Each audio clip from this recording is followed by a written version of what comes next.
Sad samo mi gledamo kad si ti meni ušao u tu anaerobiju. Ako si mi ti ušao jako rano, pa si tolerisao jako dugo, to je okej, s jedne strane dobro, ali ako ti trebaš 90 minuta tako da radiš, to nije okej, jer nećeš moći 90 minuta da trčiš tako što si u 30. minutu ušao u tu anaerobiju, na 60 minuta u anaerobiji. Pa ne, fiziološki je nemoguće.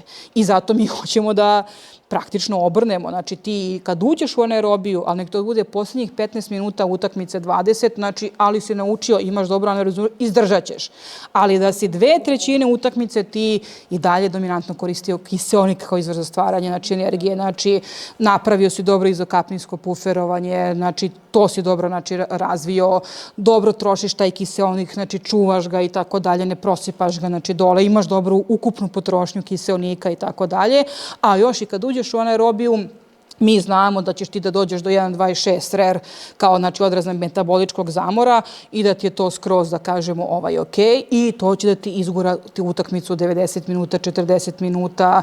Ako su, da kažemo, ne znam, džudisti, rvači, a treba da imaju jednu kvalifikaciju, drugi meč, 4-5 mečeva u toku dana, znači oni opet moraju da imaju dobru aerobnu komponentu, zato što on mora se bori 4-5 mečeva u toku dana, koji su jako, jako anaerobno intenzivni. To je tek isto duša u nosu laktata koliko hoćeš, ali ako nema dobre aerobije, nema dobre baze, onda će on iz meča u meč da bude samo umorniji, puniji laktatima, neće se resorbovati, ali ako je dobra aerobna podloga baza, znači on će sigurno u ta prva 3 meča, između 2 meča, ta dobra, znači oksidativni energetski sistem koji je razvijen, ga omogućiti da se on oporavi i da uđe relativno maltene 100% svež u tom meču, pa onda u 3. meču, pa možda pred kraj da bude 4., 5. meč. Znači da je već ulazi sa laktatima oko 2 milimola po litru, maltene već ušao kao da je već trčao do prvog praga ili se borio do prvog praga.